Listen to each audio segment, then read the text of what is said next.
Yesterday, or maybe it was the day before, Adam Peters spoke about drafting Brock Purdy in San Francisco, and I don't know if this was a slip. He said, I'm going to have to find another quarterback, and I want to relate that to Sam Howell.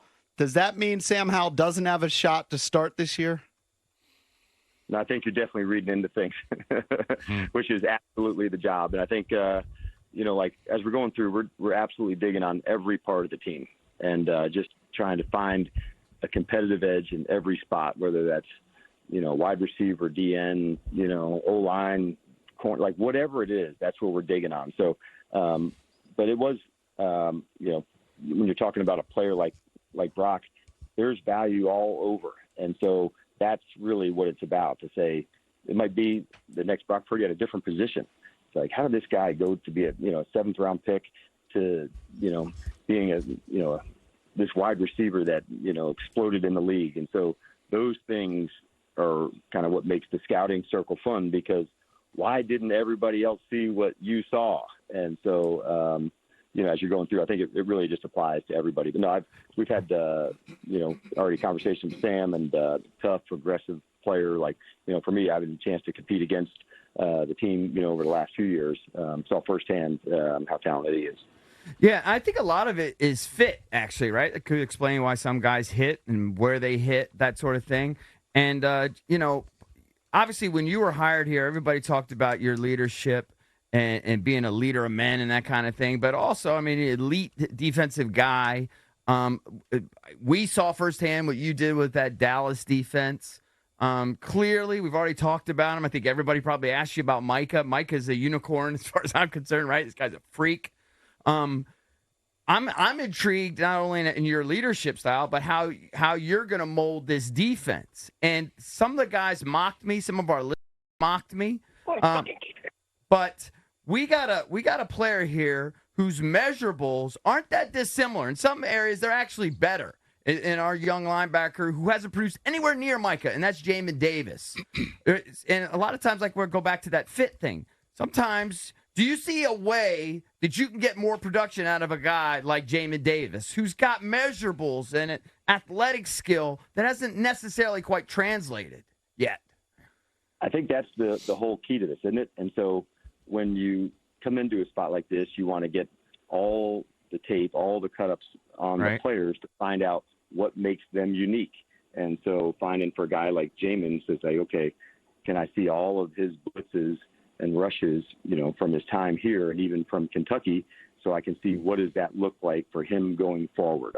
What is the burst? Can we teach him, hand usage if the burst and the acceleration is right? So you're exactly right to find, basically what is somebody's superpower, and then how do you get to go feature it? Because it doesn't have to be one size fits all. And if there's some things that somebody can do better than anybody else, then you try to make sure you feature that player in that, whether it's whatever the skill set is. And so basketball has definitely influenced me on that. If a guy is a catch and shoot player, like you put him on the perimeter and you get options for him to go take those shots, it's no different in football. If somebody's excellent at guarding a tight end, if there's somebody who's got unique rush ability, if there's a unique blitzer, if there's a wide receiver that can really carry the ball and do things, from the backfield, if there's a running back that can split out wide to do stuff, if there's a quarterback that can use his legs to be a dual threat, like, you feature that player in the things that they do great. So that's the kind of the secret sauce to me, is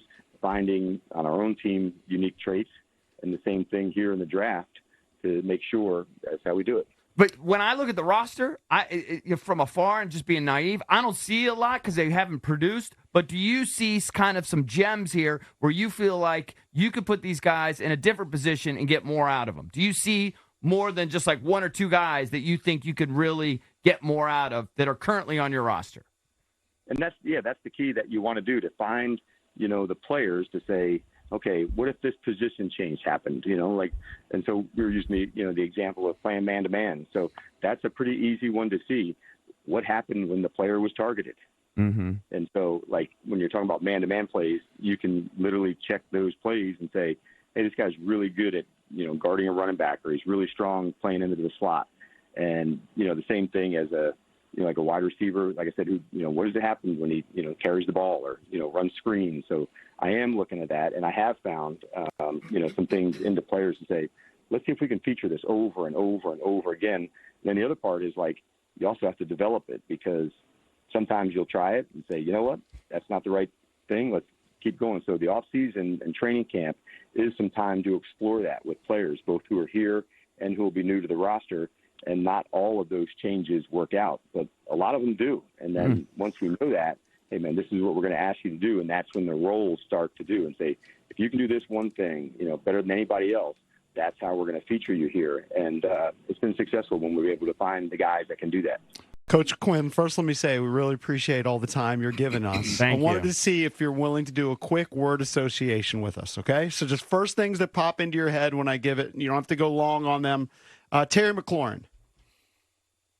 Explosive. Jonathan Allen. Dominant. Sam Howell. Tough. Drake May. Athletic. Caleb Williams. D.C.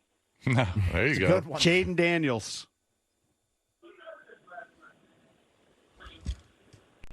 Game changer. Oh, I like that answer. It's a good one.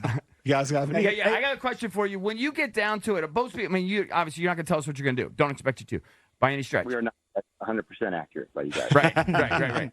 But if you let's say you guys lock in at some point on drafting a quarterback, being the head coach, and then with Cliff's experience and with Adam, how much can you divide up whose opinion matters the most? Does your opinion matter the most? Does Adam's opinion matter the most, or does Cliff's opinion matter the most? I know it's going to be collaborative. That's an easy one, Adam. Adam, is it? Okay. And that's based on what?